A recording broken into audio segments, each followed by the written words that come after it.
I didn't see myself as an astronaut because the messaging from the world has been that I couldn't be one. Go Falcon, go Dragon. My name is Sheila Xu. This is how you say my name in American Sign Language. Since I was a kid, I've been interested in space. It started by watching a lot of Star Trek.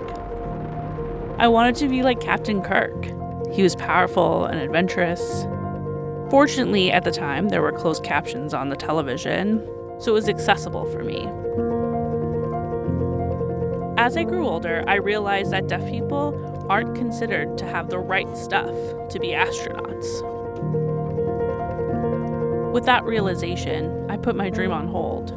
When I went to MIT, because of my interest in space, I majored in Earth and Planetary Sciences. I'm an explorer at heart. To be able to have that opportunity to go up into space, where I could see Earth from a different perspective, that experience is something I've always wanted. I was born deaf. Both of my parents are not deaf, but hearing. I was the first deaf person they met. It was quite a transition at first. They had a deaf child, and they were at a crossroads of figuring out what to do. At the age of 3, I received a cochlear implant. I grew up using the communication modality of spoken English.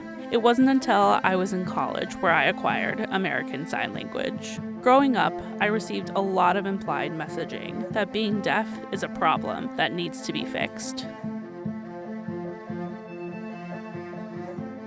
I don't need to be fixed.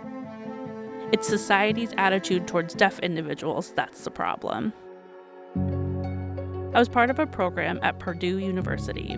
There, they had teachers who trained me for 6 weeks. I mean, I really went from 0 to hero within that time frame. We were flying all day, every day, until I received my certification.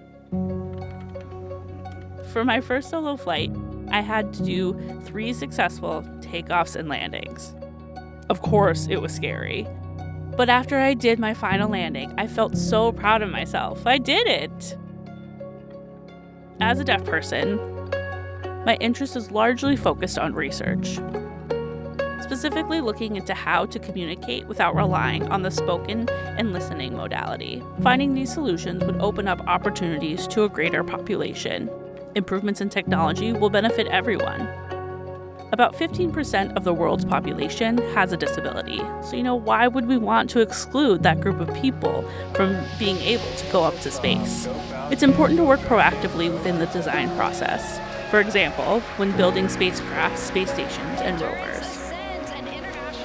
The work with AstroAccess finally gives me a platform to use my voice and have a platform to advocate for accessibility for all people in space. I'm hoping that in the next 10 years, I would have the opportunity to go to space. There's no issues with being deaf. Being deaf is not a barrier.